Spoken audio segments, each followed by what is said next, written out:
2025 թվականի հունիսի 17-ին, վստահ եմ բոլորը հիշում են, հրապարակվեց 1 րոպե 30 վայրկյան տևողությամբ տեսանյութ հարցազրույց լրատվականներից մեկին, կարելի ասել այնպես, ինչպես հիմա մենք ենք ունենում հնարավորություն միմյանց հետ հաղորդակցվել։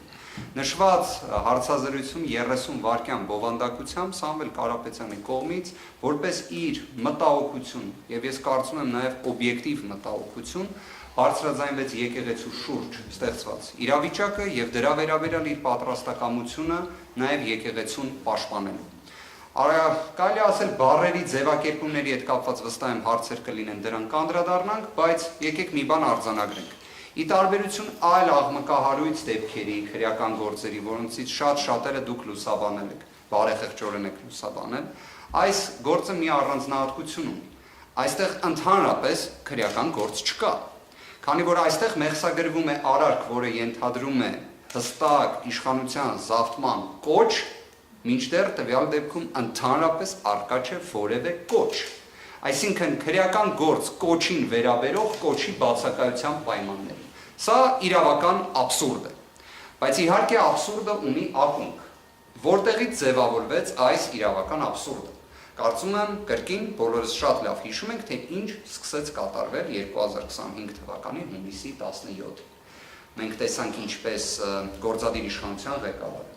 Facebook սոցիալական ցանցի միջոցով ներկայացրեց այնպիսի խոստումներ, որոնք այդ թվում ուղղված էին Սամվել Կարապետյանի նկատմամբ հաշվեհարդար տեսնելուն, որը աննախադեպ էր, որը եվրոպական որևէ մի երկրում չենք տեսել։ Մենք գիտենք, որ եվրոպական երկրներում էլ սոցիալական ցանցերը բարձրագույն պաշտոն զբաղեցնող անձանց կողմից իրացվում են, բայց որ այնտեղ հնչի խոստում քրեական հետապնդման, հաշվեհարդարի, դա իսկապես աննախադեպ էր։ Եվ դրանով իդեպ այդ կետից սկսած արդեն մենք ունենք քաղաքական հետապնդման ուղիղ փաստական տվյալ։ Այսինքն Սամվել Կարապետյանի նկատմամբ 2025 թվականի հունիսի 17-ից փաստացի սկիզբ առած այս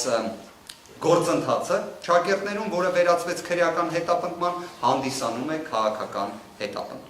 Ակնհայտ է, որ այս ամենը ստեղծվեց նաև նրանից ելնելով, որ Սամվել Կարապետյանը արտահայտեց իր վերաբերմունքը մեր եկեղեցու, մեր մայր աթոռի շուրջ ստեղծված իրավիճակի վերաբերյալ։ Այսինքն դա եւս աքսիոմատիկ ճշմարտություն է։ Ասեմ ավելին, դրա հետ համակարծիք է նաև սույն գործով վարույթ իրականացնող մարմինը քննիչը։ Ինչ իմաստով։ Այն միջնորդությունը, որը ներկայացվել էր դատարանին, այնտեղ առկա է բառացի ձևակերպում, որը կցիտեմ, որ Սամվել Կարապետյանի կողմից հնչեցված խոսքերին նախորդել էին իրադարձություններ։ Այն է Հայաստանի Հանրապետության գործադիր իշխանության դիրքորոշումը ամենայն հայոց կաթողիկոսի փոփոխության հրաժարականի վերաբերյալ։ Ես պատկերացնում եմ, թե ինչ աստիճանի աբսուրդ է նաև նշվածը, բայց ունենք այն, ինչ ունենք։ Գործադիր իշխանության կողմից դիրքորոշում ամենայն հայոց կաթողիկոսի փոփոխության վերաբերյալ եւ ունենք նաեւ իրավիճակը, որ անվանի գործարարը, բարերարը, ով մայր աթոռի կողքին մշտապես կանգնած է եղել,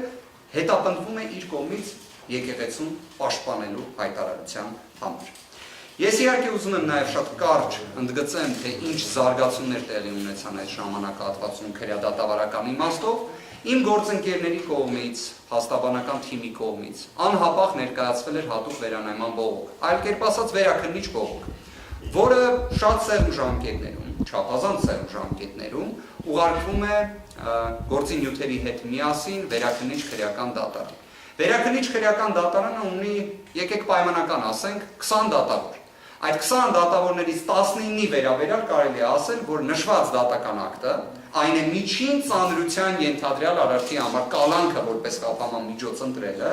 միանշանակ վեկանվել էր։ Ես այս պնդումը հաստատապես եմ անում, ելնելով թե մեր փորձից, թե ելնելով նաև օրինակ այն բարձրաստիճան իրավապահների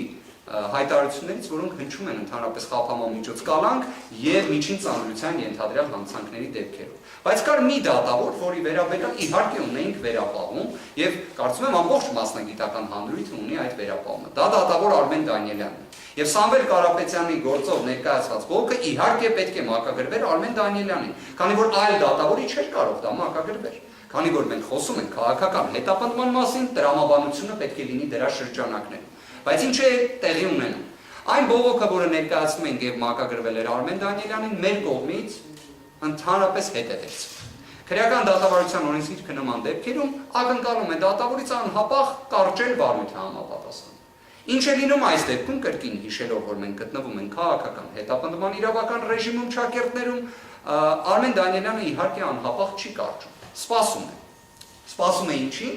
իմանում ենք հետագայում, որ դատախազությունը ամբողջությամբ բավարարված միջնորդության պայմաններում ներկայացնի վերաքննիչ բողոքը։ Եվ այդ պայմաններում Արմեն Դանիելյանին ընձեռի հնարավորություն չհեռանալու այս վարույթից։ Այնուհետև Արմեն Դանիելյանը որոշում է մի նոր նշածով սահմանել, իդեպ կվերադառնանք Արմեն Դանիելյանին, քանի որ վերջինս հանդիսանում է այլևս ազգային ժողովում ներկայացված Վճռաբեկ դատարանի դատավորի թեկնածու, ում ընտրությունը կախված է քաղաքացիական պայմանագիր խմբակցության որոշումից։ Վերադառնանք դեռ այդ հարցին։ Արմեն Դանիելյանը որոշում է, որ պետք է վարույթ ընդունի, թե դատախազության ներկայացված հաստատի առանց առարկայի բողոքը, թե նաև այն բողոքը, որը մենք ներկայացրել ենք եւ որից հրաժարվել ենք։ Այսինքն Արմեն Դանիելյանը կարողացավ նույնիսկ փաստացի հրաժարված բողոքը ընդունել վարույթ եւ միատել դատական ակտի հրապարակման օր նշանակել հուլիսի 4-ը։ Այս իրադարձություններին հաջորդեցին իհարկե մեր կողմից նաև բացարկի միջնորդություններ ուղղված դատավորին եւ կարող եմ ձեզ ասել, որ բացարկի միջնորդության մեջ օգտագործվել էին բոլոր այն աղմկահարույց գործերը, որոնցում Արմեն Դանիելյանի ճակերտավոր արդարադատությունը տեսել էինք բոլորս, եւ իհարկե նաև գործընկերոջս կողմից, պարոն Արշակ Վարդանյանի կողմից նաև ներկայացվել էր շատ հետաքրքիր միջնորդություն կառուցված այն տրամաբանությամբ, որ ի վերջո Արմեն Դանիելյանը կախվածություն ունի իր այսպես ասած կարիերայի աճի մեջ քաղաքացիական պայմանագիր խմբակցությունից, այն նույն քաղաքացիական պայմանագիր խմբակցությունից, որը գրեթե ամեն օր խոսում է Սամվել Կարապետյանի մասին։ Հիմա այդ պայմաններում ոնց ինքը կարող է անաչառ դիտորդի աչքերում ընկալվել անաչառ, ընկալվել անկախ, չի կարող, չէ՞։ Բայց ինչ կաներ Արմեն Դանիելյանը, այսինքն բոլորս ենք պատկերացնում։ Իհարկե պետք է մերժել բացարկի միջնորդությունը, քանի որ ի սկզբանե վերջինիս այս գործը քննելը ծայրահեղ անհրաժեշտություն էր։ Հետևաբար սա էլ իրավիճակն է, կարելի ասել վերաքննիչ բողոքի իրադարձությունների վերաբերյալ։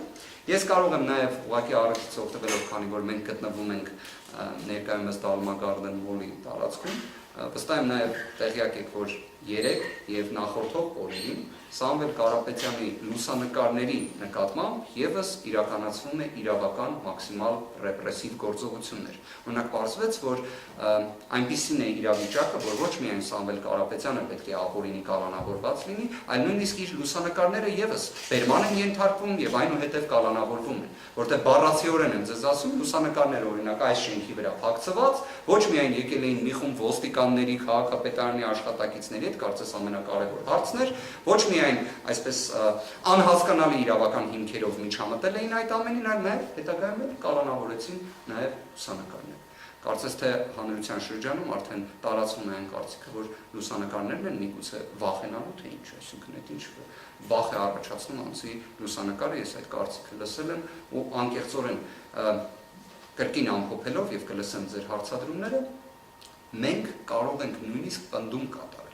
միջին ծանրության ենթադրյալ հանցանք 2022 թվականին հաջորդող ժամանակահատված, երբ այլևս տնային կալանքը պայմանականորեն որպես խափանման միջոց կա, թեև այս դեպքում ընդհանրապես խափանման միջոց չէր կարող լինել, քանի որ չի եղել մի ենթադրյալ քրեորեն հետապնդելի արարք, որ միատել խափանման միջոց լինի։ Բայց ինչն է ընդգծում գործի նկատմամբ լրիվ այլ նպատակ, այսինքն ոչ լեգիտիմ նպատակը, քաղաքական հետապնդման տալ, որ նույնիսկ տնային կալանքը որպես խափանման միջոց չի ընտրվել այս գործում։ Եվ հետաքրքիր հանգամանք հենց վերջերս գլխավոր դատախազը, երբ ներկայացնում էր դատախազության գործունեության վերաբերյալ իր հաշվետվությունը ազգային ժողովի,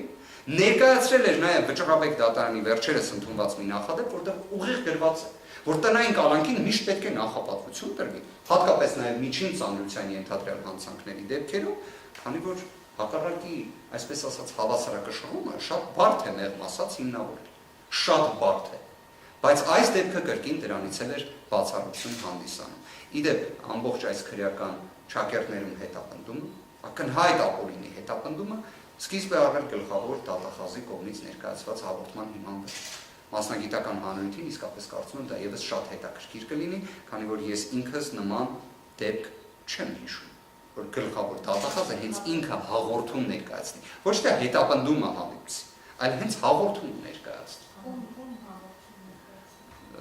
Քննչական կոմիտեին իդեպ շատ հետաքրքիր հարցադրում էր։ Այո, գլխավոր դատախազը քննչական կոմիտեին անձամբ։ Ես հիմա նաև մի ավելի հետաքրքիր հանգամանք բացահայտեմ ձեզ։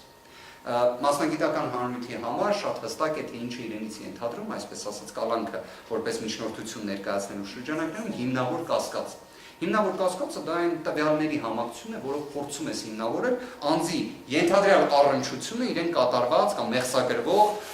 արարքին։ Դատարանը գտել է, որ հիմնավոր կասկածը հիմնավորելու տեսանկյունից էական նշանակություն ունի հենց գլխավոր դատախազի տրված հաղորդումը։ Այսինքն հաղորդումը հիմնավոր կասկածի տիրույթում գնահատվել է։ Ավելին, այդ հաղորդումը մեզ չի տրամադրվել։ Որպես գլխավոր դատախազի պաշտոնյա որպես Դա է շատ հետաքրքիր հարցադրում եք տալիս, իրականում այդ հարցադրման հասցեատերը պետք է լիներ դատարանը, քանի որ դատարանը գտել է, որ հիմնավոր կասկածը հիմնավորվում է նաև գլխավոր դատախազի կողմից ներկայացված հաղորդմամբ, բայց այստեղ խնդրում եմ ուշադրություն, այդ հաղորդման պատճենը առկա չէ մեզ տրամադրված նյութերում եւ դատարանին տրամադրված նյութերում։ Այն պարզապես տեղ է գտել քննիչի միջնորդության մեջ։ Հիմա ես հասկանում եմ միգուցե այս գործով այդպիսի մեծ ցանկություն կար քննիչի ամեն ասածին հավատալու, բայց դա ոնց է լինում դժվարում եմ ասել։